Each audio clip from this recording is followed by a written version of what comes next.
Man received a parrot for his birthday. The parrot was fully grown with a bad attitude and a worse vocabulary. Every other word was a curse word, and those that weren't, to say the least, they were at least rude. He tried hard to change the bird's attitude and was constantly saying polite words, playing soft music, anything he could think of to try and change the bird's attitude. But nothing worked. He yelled at the bird yelled back. He shook the bird just got more angry and more rude. And finally, out of desperation, he put the parrot in the freezer. For a few moments, he heard the bird squawk and kick and scream, and then suddenly it was quiet. Not a sound for half a minute, and then he became frightened that he might have hurt the bird, and he quickly opened the freezer door. The parrot calmly stepped out onto his extended arm. I believe I've offended you with my rude language and actions, and I will endeavor at once to correct my behavior. I'm truly sorry, and I beg your forgiveness, the parrot said. Astonished at this change in attitude, the man was about to ask what had made such a dramatic change when the parrot continued. And if you don't mind me asking, what did the chicken do?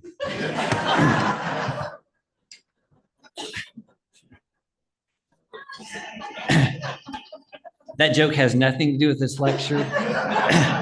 Last week it was so bad, I thought I'm trying to swing at a home run. So that's one of my favorites. Anyway, now to Matthew. So the first 12 verses of 16 end a subunit. So we've been in a subunit since the end of chapter 13. And in this subdivision or subunit, we've seen Jesus' opposition grow, and it's grown more and more intense. And Jesus, through his teaching and miracles, he's revealed himself more and more to the disciples. So beginning in verse 13, as we see of chapter 16, Jesus will begin looking towards Jerusalem and the cross. And then there in verse 13, we'll see Jesus bring the disciples to a confession that he is the Christ. And from there, he'll begin to prepare them for his death. In these verses, we see him clearly reveal himself to be the Christ, a truth religious leaders sadly not only rejected, but they actively opposed that. So this brings us to the central idea. God's revealed truth requires a response. God's revealed truth requires a response. So the first division are verses 1 through 12 in chapter 16, the wrong question. So chapter 16 begins, and the Pharisees and Sadducees came and to test him and ask him to show them a sign from heaven. So of all the questions the Pharisees and Sadducees could have brought to him, they come to test him, not to get to know him, not to ask who you really are, not with their hearts, but they came aggressively towards him. They chose to challenge him. The Greek text reads like this English translation. It says the thee is in front of the Pharisees and Sadducees. So the construction points to this being a group effort. And these are normal rivals to each other. But in this case, they have a common enemy. So now they're joining forces to oppose Jesus. They came to him wanting to test him. They wanted a sign from heaven. They wanted him to authenticate his authority. We see Jesus refusing. What more could be said? What more could be done to convince them? They had heard John's message and they didn't listen. They had heard Jesus teach and they'd seen him perform miracles, but they wanted more. All this wasn't sufficient for them. But they were still refusing. So Jesus responds. Remember last week he said, let them be, referring to a group. And he's basically doing that here. Let them be. He responds by pointing out that there's no problem. They had no problem interpreting the signs in the sky, which would indicate what the weather was going to do, but they couldn't interpret the signs. They were all around them that Jesus was doing, revealing what God was doing. So rather than debate them, Jesus knew they weren't interested in the truth. So he refused to provide them the sign that they wanted. Jesus and the disciples then traveled to the other side of the Sea of Galilee. Having forgotten bread, the disciples' minds were on food when they asked Jesus, when Jesus warned them to watch and beware of the leaven of the Pharisees and Sadducees. But they didn't understand what Jesus meant. In their confusion, they were trying to figure out where they were going to literally buy bread without the kind of leaven Jesus had just warned them about. Jesus rebuked them for being worried about bread when he had recently proven he could provide as much as they needed. So he let them know they were off track. How is it that you fail to understand that I didn't speak about bread? And then he repeated his warning, allowing them to figure out what he really meant. Beware of the leaven of the Pharisees and Sadducees. Jesus warned them to be on their guard against the poisonous teaching of the religious leaders, which, like yeast, grows invisibly through a lump of dough. So would their teaching be a threat to the understanding of God's truth. Several years ago, a family friend of ours, David, was in New York for work. He was doing some legal work because the company that he worked for was being acquired. Since it was very stressful, every morning he would get up and go work out to release the tension. While working out, he kept seeing and making small talk with the guy. He figured out, he just put together, this guy's it's an NBA coach. Well, David knew, he knows, and he cares very little about sports, so he didn't think anything about this until he and his wife happened to, in the daytime, step into an elevator with this coach and with a player. And this player's face looked very familiar. So since no one was asking anything, no one was talking, he decided, I'll break the silence with some small talk. And he asked the player, so you're Kobe Bryant, right? Clearly, by the anger in the player's face and the hysterical laughter of the coach, this was not Kobe Bryant. It turned out to be LeBron James. So besides laughter and a scowl, there's no consequences for not recognizing LeBron James, but there are consequences for not recognizing Jesus as the Christ. And the religious leaders would live out those consequences both here on earth and in eternity. And I say that they'd live out those consequences here on earth as well, because they would continue living out miserable, futile, empty lives fighting against God. And on the day they saw God face to face in heaven, in eternity, they would recognize the horror of that mistake of not recognizing Jesus as the Messiah. What about you? What decision have you made about Jesus, who the Bible reveals to us is the Son of God? Have you embraced this truth? Do you cling to it? Do you live in light of this? If you have not, you can believe in his name and find real life both here on earth and in eternity with him. If you have not, will you respond to this revelation by believing in him? God's revealed truth requires a response. My second vision are verses 13 through 20, the right answer. So for the final time, Jesus is taking his disciples away from the crowds in opposition to be alone with them. So they went 25 miles north of Galilee to a place occupied by the Gentiles, to Caesarea Philippi. And there, Jesus' ministry to the disciples reaches its climax.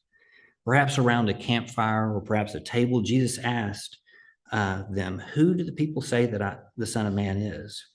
And the Greek verb that's translated ask is an imperfect tense, which means he's asking this question more than once. So Jesus is breaking CBS rules, and he's calling people perhaps by name and asking them specifically, who do you say I am? They say John the Baptist, Elijah, Jeremiah, or one of the prophets were the answers that they were giving. And considering the names, we know that the people recognized Jesus was good, maybe a prophet or even the forerunner to the Christ. Now, there must have been some enormous tension at some point when Jesus finally directly asked them, but who do you say that I am? And notice that he didn't ask, who do you think that I am, or who do you believe that I am? He said, who do you say that I am? Who will you, plural, who will y'all confess that I am? And he was giving them the opportunity to step across the line and commit to the reality of him being the Christ. Peter answered, you are the Christ, the Son of the living God. So when he makes this statement, Peter's attributing to Jesus all the hopes, all the promises, all the prophecies, all the messianic honor found in the Old Testament scriptures. Peter's confession recognized Jesus as the hope and salvation, and not just for Israel, but for the world itself. How did Peter come to this conclusion? Jesus tells us, blessed are you, Simon Bar-Jonah, for flesh and blood has not revealed this to you, but my Father who is in heaven. So God's favor, God's blessing permitted him to see this. God opened up Peter's eyes and his heart to reveal Jesus to be his son. And the truth is, this is easily understandable once it's been revealed by God. So this brings us to verses 18 and 19, and I'm punting on verses 18 and 19. There's just not enough time to jump into those verses and unpack these verses that deal with Jesus speaking about the rock upon which he was building the church, whether that was Peter, whether it was the confession itself, Jesus, Peter and the disciples, or the keys in the binding and loosening. But let me highly recommend you look at pages 24 and 25. There's about a page and a half, and they do a great job of covering that. So for the sake of time, I'm moving on to verse 20. And for my own sanity, I'll move on to verse 20.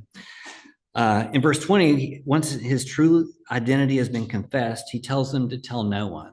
The timing must not be right for him. He does for the conflict to begin. And he probably wants other people to figure this out for themselves rather than his disciples. Tell them who Jesus is. Let them figure out that he is the Messiah.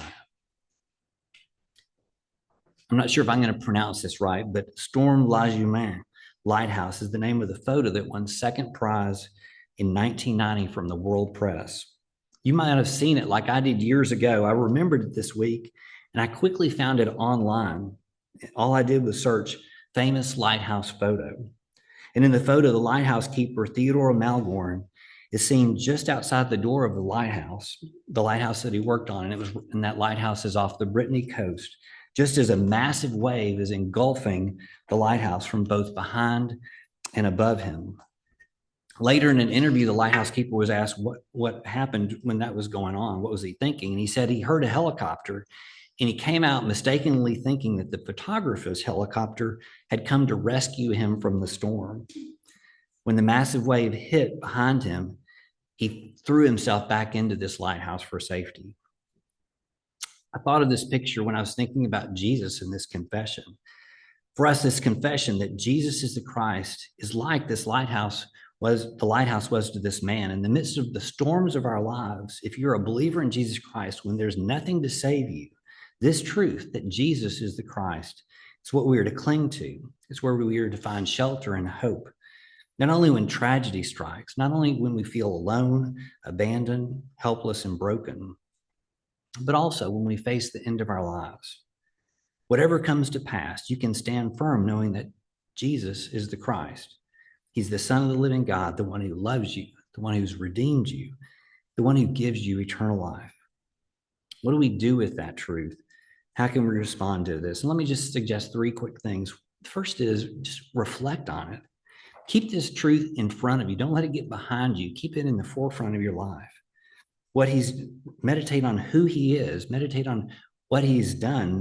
Meditate on what he's doing on your behalf and who you are in light of this truth that Jesus is the Christ. So reflect on it. The second thing is be humble. Humility is the natural result of reflecting on Jesus is the Christ. It's about him. It's not about you or me. So reflect on it, be humble. And then, as I mentioned earlier, like Joshua, be strong and courageous. Why? Because you can, because Jesus is your shelter. He's your fortress.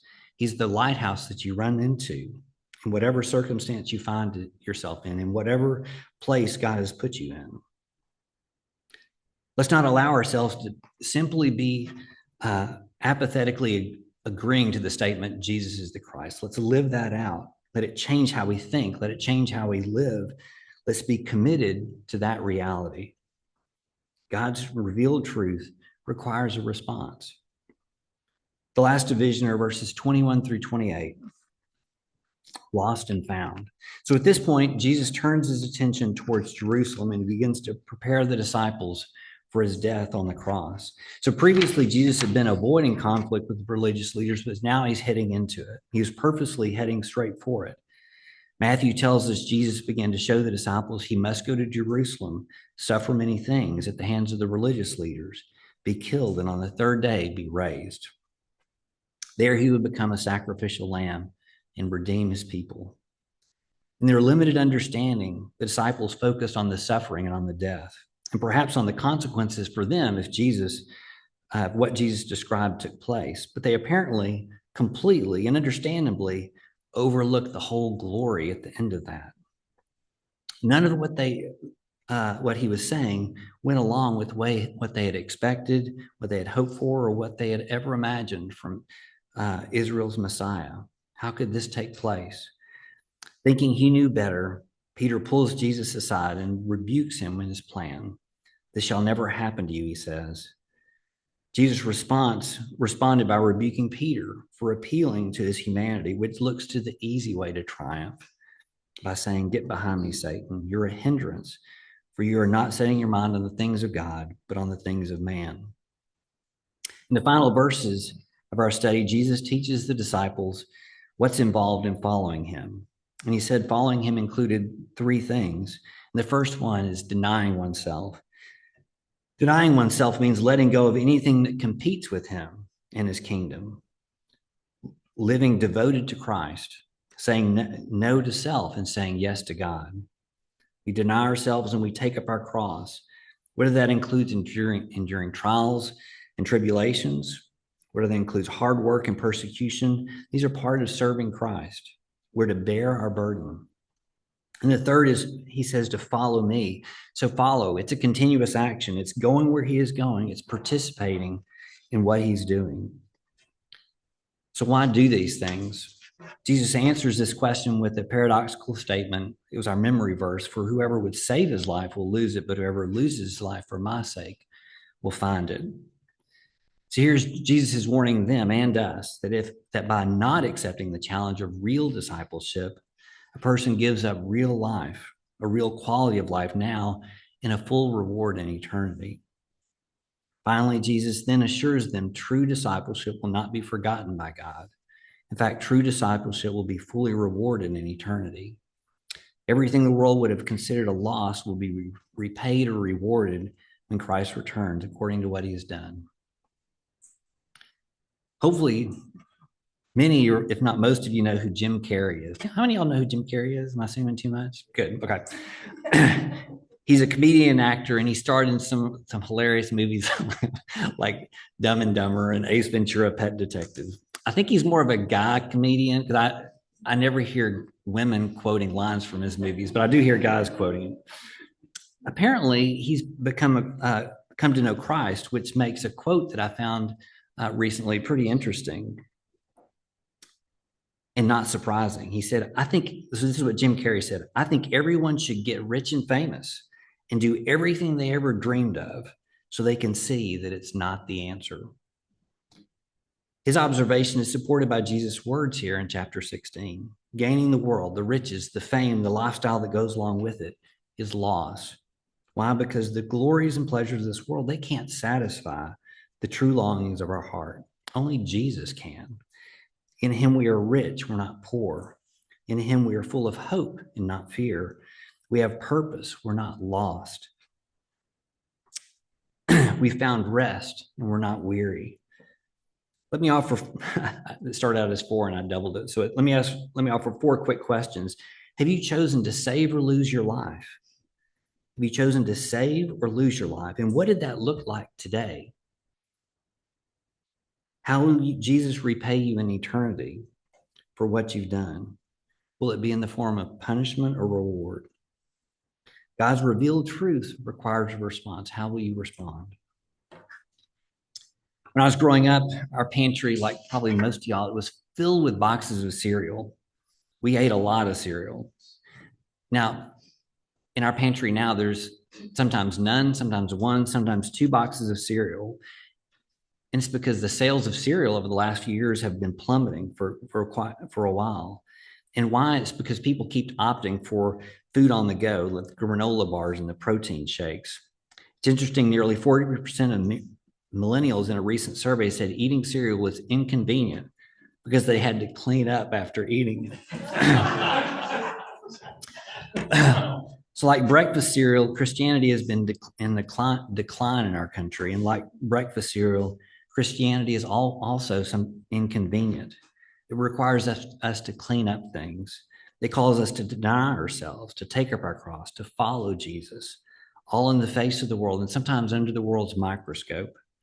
But if we are to live in light of Jesus' revelation, Jesus is clear. Yes, there's a cost, but the reward, according to Jesus in Mark 10, will be 100 times over. Will you respond to Jesus' revelation that he is the Christ? Will you not wait and deal with it at another point in your life? Will you believe in him, deny yourself, take up your cross and follow him and find life? God's revealed truth requires a response. Let's pray. God, we thank you for the revelation of Jesus. Thank you for the life that can be found in him. God, I ask that you would bless this week. I pray for your blessing on these core groups and in this class, that you would continue to just grow us and point us towards yourself through your word. It's in your name I pray. Amen. You're dismissed.